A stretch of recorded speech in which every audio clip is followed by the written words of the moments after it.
கடலூர் மாவட்டம் வடலூரில் வள்ளலார் சர்வதேச ஆய்வு மையம் அமைக்க எதிர்ப்பு தெரிவித்து தொடர் போராட்டத்தில் ஈடுபட்ட பொதுமக்களை போலீசார் கைது செய்தனர். இதுகுறித்து கூடுதல் விவரங்களோடு நேரலையில் இணைகிறார் எமது செய்தியாளர் சித்தார்த். அவரிடம் விவரங்களை கேட்டு வரலாம். சித்தார்த், தொடர் போராட்டத்தில் ஈடுபட்ட பொதுமக்களை காவல்துறையினர் கைது செய்திருக்கிறார்கள். இதற்கு என்ன காரணம்? எத்தனை பேர் கைது செய்யப்பட்டிருக்கிறார்கள்? அவர்கள் எப்போது விடுவிக்கப்படுவார்கள்? இது பற்றிய விரிவான விவரங்களை பதிவு பண்ண. சிதம்பரத்தை சேர்ந்தவர் ராமலிங்க அடிகளார். இவர் கடலூர் மாவட்டம் வடலூர் பார்வதிபுரத்தில் கடந்த 157 வருடங்களுக்கு முன்பாக இங்கு வந்து ஞான சபை, சத்திய ஞான சபை என்கிற ஒன்றை ஆரம்பித்தார். இதில் வந்து அவர் ஜோதி பெற்று ஒரு தைப்பூசம் அதற்கும் 7 திரைகளை தாண்டி இந்த ஜோதியானது தென்படும். இதனை வழிபடுவதற்காக இந்த தைப்பூசத்தன்று 15 லட்சத்துக்கு மேலான பக்தர்கள் இங்கே வருவார்கள். இந்த ஞான சபையானது பார்வதிபுரம் பெருவெளி என்கிற இடத்தில் பெருவெளியாக அமைந்து இருக்கிறது. இந்த பெருவெளி என்கிற இடத்தில் தமிழக அரசு 100 கோடி ரூபாய் அளவில் சர்வதேச மையம், அதாவது சர்வதேச ஆய்வு மையம் அமைப்பதற்காக அடிக்கல் நாட்டியிருந்தனர்.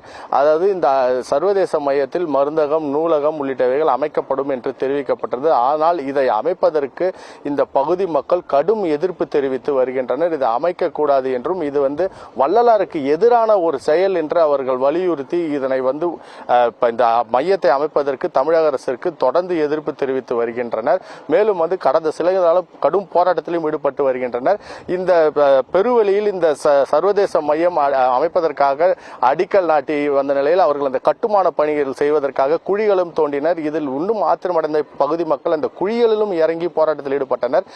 இந்த நிலையில் பெருவெளியில் ஏன் இந்த சர்வதேச ஆய்வு மையம் கட்டக்கூடாது என்பதை நம்மிடம் தெரிவிப்பதற்காக இந்த வள்ளலார் ஆய்வகர் நம்முடன் இருக்கிறார். அவரிடம் கேட்போம். சார் வணக்கம். எதற்கு சார் இந்த பெருவெளியில் இந்த சர்வதேச ஆய்வு மையம் கட்டத்துக்கு இவ்வளவு எதிர்ப்பு தெரிவிக்க? ஏன் கட்டக்கூடாது? எல்லா உயிர்களும் இன்புற்று வாழ்க. அரசு நிறுவக்கூடிய பன்னாட்டு ஆய்வு மைய திட்டத்தை நாங்க எதிர்க்கல. பெருவெளிக்குள்ள அமைக்காதீங்க அப்படிதான் நம்ம சொல்றோம். இடத்தை மாத்தி அமைங்க நம்ம சொல்றோம். இதுக்கு நாம பல விளக்கங்கள் சொல்றோம். நான் ஒரு ஆய்வாளர், இந்த நிறைய பின்பற்றுகிறோம் என்கிற முறையில் அது வந்து ஒரு தத்துவ விளக்கம்னு சொல்றோம். பெருவெளி என்பது திடல் அல்ல, அது வந்து ஒரு தத்துவ விளக்கம். இன்றைக்கு ஒளியும் வெளியும் தான் சன்மார்க்கத்தினுடைய குறியீடுகளாக இருக்கிறது. எப்படி திருக்கோயில்களில் ஒரு கருவறை, முன்மண்டபம், அர்த்தமண்டபம், பலிமீடம் என்று இப்படி ஒரு கொடிமரம் எப்படி ஒரு ஸ்ட்ரக்சர் இருக்கிறதோ, ஒரு கோயில் அமைப்பு இருக்கிறதோ, அதுபோல அப்படிதான் அந்த சைவ வைண ஆகமங்கள் முன்மொழிவது போல சன்மார்க்க மெய்யியலுக்கான குறியீடு தான் இன்றைக்கு அந்த சத்திய ஞான சபை என்பது. சத்திய ஞான சபை என்பது ஏதோ சத்திய ஞான சபைக்கு வெளியில இருக்கக்கூடிய காலி இடம் தான் பெருவெளி என்பது தவறான பார்வை. அது தப்பு. என்னன்னா பெருவெளிக்குள்ளதான் அந்த சத்திய ஞான சபை என்பது இருக்கிறது. என்ன சொல்றாங்க ஐயா? சொல்றாங்க பல வெளிகள் சொல்றாங்க. பரவெளி, பராபரவெளி, வண்ண பூதவெளி, அயவெளி, இயற்கை இன்ப வெளி, இப்படி கிட்டத்தட்ட 40 வெளிகளை சொல்றாங்க. 40 வெளிகளை கடந்து இயற்கை வெளியாய், இயற்கை உண்மை வெளியாய், சத்திய ஞான சபையில் அருட்பெரும் ஜோதியாய் இறைவன் ஒளி வடிவாக இருக்கிறான் என்பதற்கான குறியீடு தான் இந்த சத்திய ஞான சபையும் பெருவெளியும். இது ரெண்டுமே தனித்தனியது இல்ல. பெருவெளி தனியாகவும் சத்திய ஞான சபை தனியாகவும் இல்லை. ரெண்டுமே ஒருங்கிணைந்த ஒரு அமைப்பு. அது வந்து இன்றைக்கு திருக்கோயில்கள் எல்லாம் திருச்சுற்றுன்னு சொல்றோம், பிரகாரம் சொல்றோம்ல. ஒரு கோயிலை சுத்தி பிரகாரம் இருக்கு, 2, 3, 4 அப்படி மாதிரி. இந்த திருச்சபை என்பது, சத்தியஞான சபை என்பது எப்படி திருக்கோயில்களில் திருச்சுற்று போல இருக்கிறதோ அதுபோல இந்த பெருவெளியில் பல லேயர்ஸாக, பல படிநிலைகளாக வெளிகள் இருக்கிறது. வெளிகளுக்குள் வெளிகடந்துன்னு ஐயா சொல்றாங்க. இன்று வருமோ, நாளைக்கு வருமோ, அல்லது மற்றென்று வருமோ, அரியேன் என்கோவே துன்று மலவெண் மாயை அற்று வெளிக்குள் வெளிகடந்து சும்மா இருக்கும் சுகம் அப்படின்னு ஐயா சொல்றாங்க. அப்படி என்னன்னா வெளிகளுக்குள் வெளிகடந்து அருட்பெரும் ஜோதியாக, மரணமில்லா பெருவாழ்வாக, அருட்பெரும் ஜோதியாக மாறுகிற அந்த தத்துவத்தை தான் அந்த சுத்த சன்மார்க்க மெய்யியல் சொல்கிறது.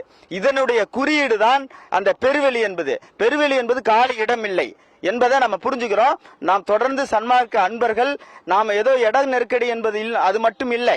இது ஒரு சன்மார்க்க குறியீட்டை அழிப்பது. எப்படி ஒரு பிரகாரத்தை, திருக்கோயிலில் இருக்கக்கூடிய பிரகாரத்தை எப்படி இடித்து கட்டுவது சமம் இன்றைக்கு இந்த பெருவெளியில் இருக்கக்கூடிய பெருவெளியில் கட்டுமானங்கள் எழுப்புவது. நாம் சொல்லுவதெல்லாம் இது ஒரு ஒருங்கிணைந்த அமைப்பு.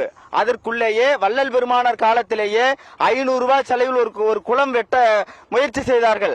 ஐயா அதை தடுத்தார், வள்ளல் பெருமானார் அதை தடுத்தார். அதே போல அந்த பெருவெளிக்குள் காலி இடங்கள் இருப்பதாக சொல்லி அங்க பயிரிடுவதற்கு முயற்சி செஞ்சாங்க. அதை ஐயா தடுத்து நிறுத்தி அதற்கான இடம் இங்க இல்லை என்று சொல்லுகிறார். இதெல்லாம் சன்மார்க்க சங்கத்தோருடைய திருக்குறிப்பிலே இருக்கிறது. 1896 ட்ரஸ்டி மறுப்பு என்கிற அறிக்கையின் வாயிலாக சன்மார்க்க அன்பர்கள் சொல்லி இருக்கிறார்கள். அதுக்கான ஆவணம் இருக்கிறது. எனவே ஐயா சொல்லக்கூடிய ஒரு செய்திதான், வெட்டவெளி தத்துவம் தான். இறைவன் வெளியாகத்தான் முதல் வெளிப்பட்டான். அதனுடைய குறியீடு தான் இந்த பெருவெளி என்பது. எனவே அதை அந்த இடத்திலே நீங்கள் கட்டுமானத்தை கொடுக்கிற பொழுது, வைக்கிற பொழுது அந்த சன்மார்க்கத்தின் குறியீடாக இருக்கக்கூடிய பெருவெளி சிதைக்கப்படும் என்பதுதான் நாம் தொடர்ந்து வலியுறுத்துகிறோம். எனவே சன்மார்க்க அன்பர்கள் தொடர்ந்து நம்ம அறவழியிலே நம்ம போராடி வருகிறோம், அறவழியிலே வலியுறுத்தி வருகிறோம். இதையெல்லாம் நீங்க எந்த கண்டு கொள்ளாமல் ஒரு துச்சமாக நினைத்து எல்லளவும் மதிக்காமல் மீண்டும் அந்த இடத்துல அமைக்கிறீர்கள் என்றால் இந்த சன்மார்க்க மெய்யியலை நீங்கள் அழிக்க துடிக்கிறீர்கள் என்று சன்மார்க்க அன்பர்களின் சார்பில் நாங்கள் குற்றம் சாட்டுகிறோம். இப்பொழுதும் நேரம் இருக்கிறது. ஏனென்றால் நாம் தொடர்ந்து அந்த திட்டத்தை எதிர்க்கவில்லை, மாற்றிடத்தில் நிறுவுங்கள் என்றுதான் சொல்லுகிறோம். எனவே இந்த பெருவெளி அழித்து விட்டு நீங்கள் சன்மார்க்கத்தை வளர்க்க முடியாது. எனவே இந்த வேரை அழிக்க முடியாது, வேறு அழிக்கக்கூடாது. தமிழக அரசு உடனடியாக அந்த பெருவெளியை விட்டு வெளியேறும், வேறு இடத்தில் அமைக்க வேண்டும் என்று சன்மார்க்க அன்பர்களின் சார்பில் கேட்டுக்கொள்கிறேன். இவர் கூறியது போலவே இந்த பெருவெளியில்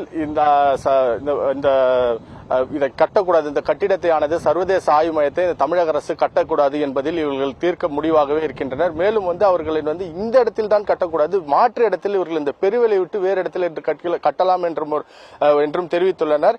இதனிடையே இந்த போராட்டத்தில் ஈடுபட்ட இந்த ஊர் மக்களை சேர்ந்தவர் நம்முடன் இருக்கிறார். அவரிடம் கேட்போம். அவர் மீது வழக்கும் பதிவு செய்யப்பட்டுள்ளது. இது தொடர்பாக அவரிடம் பேசலாம். அம்மா வணக்கம்மா. இப்போ இந்த கட்டக்கூடாது, பெருவெளியில இந்த சர்வதேச ஆய்வு மையம் கட்டக்கூடாதுன்னு சொல்லிட்டு தொடர்ச்சியாக போராட்டங்கள் ஈடுபட்டு வரீங்க. என்ன மாதிரியான போராட்டங்கள் ஈடுபட்டு வந்தீங்க? உங்கள் மீது என்னென்ன வழக்குகள் போடப்பட்டுள்ளது? இதை பத்தி சொல்லுங்கம்மா. இந்த பார்வதிபுரத்தை சேர்ந்த மக்கள் நானு. பார்வதிபுரம் மக்கள் 106 ஏக்கர் தானமாக இடத்தை வள்ளலாருக்கு கொடுத்தார்கள். நானும் இந்த ஊரை சேர்ந்தவள், சன்மார்க்க குடும்பத்தை சேர்ந்தவள், சன்மார்க்க கொறடா என்று பெயரை பெற்றவருடைய மகள் நானு. இந்த கொள்கையிலேயே வளர்ந்து அதனால எனக்கு அதுல ரொம்ப ஈடுபாடு. அதோடு இல்லாமல் பார்வதிபுரம் மக்கள் பெண்களாகிய எங்களை பாதுகாப்பாக வைத்திருந்த ஒரு காரணத்தாலேயும் நாங்கள் இதுல ரொம்ப தீவிரமாக இறங்கினோம். பல முறைகள் சொல்லியும் அவர்கள் மீண்டும் மீண்டும் இரவு நேரத்தில் பள்ளத்தை தோண்டி கொண்டிருந்தார்கள். அதை பார்ப்பதற்கு ரொம்ப சங்கடமாக இருந்தது. இரவு நேரத்திலும் எல்லா முறைகளையும் அவங்களுக்கு தெரிவிச்சும் மீண்டும் மீண்டும் செஞ்சதுனால எங்களுக்கு ரொம்ப மனவேதனையால நாங்கள் அது குழிக்குள் பல மக்கள், அது பல வீடியோக்கள்லயும் பேப்பர்லயும் நியூஸ்லயும் வந்திருக்கோம். அதுல நாங்க இறங்கி எங்களையும் சேர்த்து இதுல புதைத்து விடுங்கள் என்று சொல்லி கோஷமிட்டோம். அவ்வளவுதான் செய்தோம். அதில் ஒரு அன்பர் படுத்தே இருப்பார். இதுதான் நாங்கள் செய்தோம். இது தவிர வேற ஒன்றும் செய்யவில்லை. எங்களை வலுக்கட்டாயம் பண்ணி காவல்துறையினர், அரசு எங்களை சிறையில் அடைத்து வைத்தார்கள். அது மட்டும் இல்லாமல் இந்த நிர்வகித்துக் கொண்டு இருக்கிற தெய்வ நிலையத்தை நிரூபித்துக் கொண்டு இருப்பவர் எங்கள் மீது அவதூறான வழக்கை தொடுத்திருக்கிறார். அது எங்கள் குடும்பத்திற்கு, சன்மார்க்க குடும்பத்திற்கு ரொம்ப அவமானத்துக்குரியதாகும். அது எனக்கு மட்டும் அவமானமில்லை, பார்வதிபுரம் மக்கள், என்னை போன்ற சன்மார்க்க குடும்பத்தை சேர்ந்தவர்கள், அது மட்டும் இல்லாமல் சன்மார்க்க அன்பர்களையும் சார்ந்தது. உங்களுடைய விரிவான விவரங்களுக்கு நன்றி சித்தார்த்.